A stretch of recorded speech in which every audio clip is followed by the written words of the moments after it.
And joining me now is Democratic Congresswoman-elect Adelita Grijalva of Arizona. Thank you so much for joining me. Really appreciate it.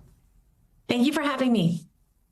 Well, it's wonderful to have you. Congratulations on your win. Let's talk about this limbo in which you find yourself. It's now been over a month since you won your election. Have you had any conversations with House Speaker Mike Johnson about his swearing you in? What is your message to him? No, we've attempted to contact the office twice, sent a letter before the AG sent their letter. And all we really wanted to have is give us a date. And because he is creating this limbo, someone described it as a congressional purgatory, because you are in off, you know, the caucus, the Democratic caucus has been incredibly welcoming, encouraging me to participate in all of the meetings, but I have to be escorted in when we're doing any of, because I am not a member of Congress. And so at every turn, it is highlighted on a regular basis that I do not have the full privileges or the responsibilities that are bestowed upon somebody who is a member. Well, you have been arguing that Speaker Johnson is depriving your constituents of representation, as you just did here. I do want to play something earlier this week that Mike Johnson said. Take a look. The only thing she can't do right now is vote on the floor because no one is, because we're not in legislative session. That's the only thing she's prevented from doing.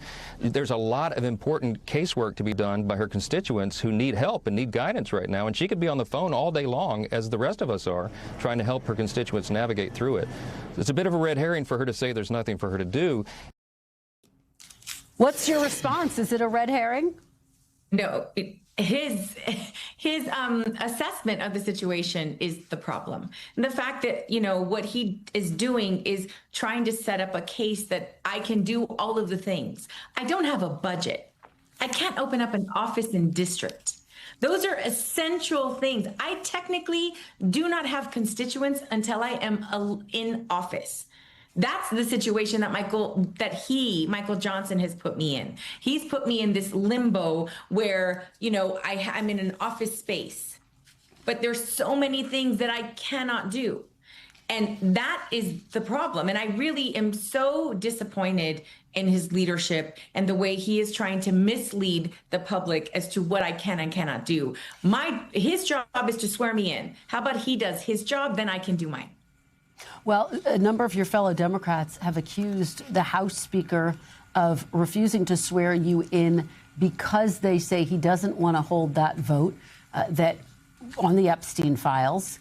I have asked him about this. A number of other reporters have asked him about it. He denies that that has anything to do with the reason. Do you buy that? Absolutely not. He's sworn in 3 other members, in less than 24 hours from their elections, their special elections, just like me. I'm here on day 31 waiting. This has nothing to do with the shutdown because there was an entire freshman class sworn in under a shutdown. It doesn't have anything to do with, oh, well, we've only had pro forma sessions. We've had 10 of those, and he swore 2 Republican representatives in less than 24 hours from their special election on a pro forma session. So all of the excuses that he keeps bringing up are literally just that. And everyone can see through it. And I just wish that he would stop pretending that I have any ability to really, truly do my job until I am sworn in. All right. I do want to turn to the government shutdown now. According to the Arizona AFL-CIO, some 34,000 federal workers in your state will lose their paychecks if the shutdown drags on. We know that today was the first day that federal workers actually missed their first full paycheck. What do you say to the argument that Democrats should vote to reopen the government now and negotiate health care subsidies, what this battle is about, after the government is reopened? Well, right now, people in every part of the nation are getting their notices that their insurance is going to go up by sometimes $700 per person. That's a huge impact. People are losing health care. Children 1 in 5 Arizona children are going to lose their health care. That's what this fight is about. And unfortunately, the situation that we are in now is Democrats cannot rely on Republicans to negotiate that later, because that's what happened a couple months ago. We are still in the same situation because that big, horrible bill gutted health care, so many other things, but gutted health care for American people. And that's what Democrats are continuing to fight for.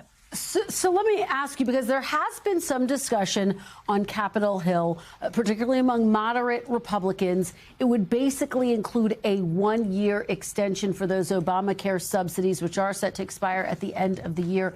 Is that something you would support? I think that the caucus needs to have a conversation about what we're willing to do. Unfortunately, we have to remember that both the House, the Senate, and the White House are run by Republicans. So this is not a Democrat shutdown. This is a Republican shutdown. And the fact that the House is not in session is a speaker shutdown. But Congresswoman-elect, I hear you opening the door to that possibility. Is that something you would vote yes on if and when you were sworn in and had the opportunity? I would assume that part of that conversation would be a reopener, as they say in negotiations, shortly, so we can have a true conversation about how we're going to rebuild. Because this is part of the problem, especially with this administration. You don't have an opportunity then to really just do a handshake deal and say, now we can count on each other to do this. We have to have everything in writing, because we don't trust, and I don't trust, this Republican leadership to do what they say they're going to do and stick to their commitment. And just with our last 30 seconds here, would you advise your fellow Democrats to support a 1-year extension for the sake of opening up the government and getting federal workers back to work and back to their paychecks?